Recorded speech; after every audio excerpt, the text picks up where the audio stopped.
halkani waa garoonka qadiimiga ee gobolka Gabiley waxaa maanta si rasmi ah looga furay tartanka bisha barakeysan ee Ramadaan oo sanadkan loogu magac daray ururka Aasaas oo aasaskeeda leeyahay Cabdiruus Aadan oo kamid ah dhalinyarada Soomaaliland waxaana furitaankani maanta lagu furay labada kooxood ee ku kala ciyaarayay Quality HD Sports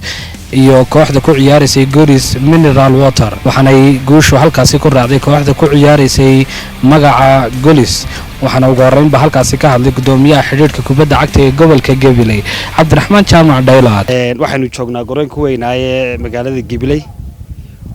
waxa halkan ka socda oo laga bilaabay tartankii Ramadaanta runtii tartankan oo ka kooban 16 kooxood oo 3 kooxood ay ka yimaadeen Wajaale Arabsiya iyo kala bayd 13 kalena ay magaalada yihiin tartankan oo ugu magac darnay markaa Aasaas ama ururka Aasaas oo nin dhalinyara oo bahda sports weligiiba ku jiray oo sanadkan go'aansaday inuu dhammaan jamhuuriyadda Soomaaliland gidigeega tartanada Ramadaanta uu ka qabtay isagu tartankan Wajaale Boorama Gabiley dalka oo dhan waa laga qabtay Gabileyna waxay noqotay markaa in iyadana laga qabto ku soo dhaweynay anaga oo garsoorayaasha labada kooxood ee gudoomiyaha ciyaaraya waa Quality HD oo garamaanta calcala iyo kooxda Golis University ayaa ciyaaraya runtii aad baad u mahadsan tahay sida fiican dalka heeliyo hoobaad kala garab istaagtay ka dhalinyarahana daawanu ku caawin doonaa haduu Ilaahay dhaafsaday balantu ahayd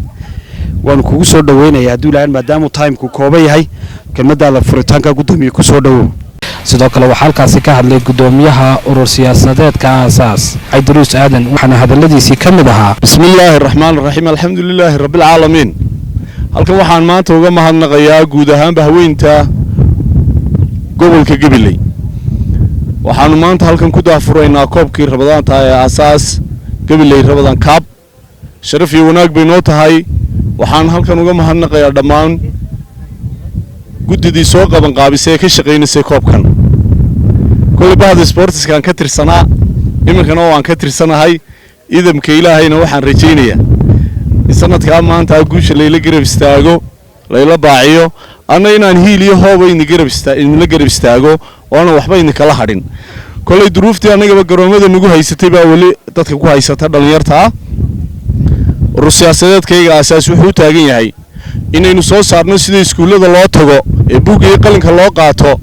in akademiyada sportsna loo qaato ragga caalamka ka ciyaar lahaa ee hibooyinkooda ku soo bandhigi lahaa inaanu anagu jawgiga cimilada u saamixi lahayd oo abuurno ayaa urur siyaasadeedkayga hogaaminaya waqti gaaban baynu joognaa dhamaantood ciyaartooyda iyo taageerayaasha waa u mahadnaqaya sharaf iyo wanaag bay tahay inaan Gabiley imaado kulay waa haayo Gabiley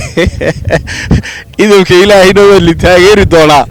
bahda sports kuma kamid ah dalay ogaado idinka Ilaahay السلام عليكم ورحمة الله وبركاته فرحان عبد الله Quality HD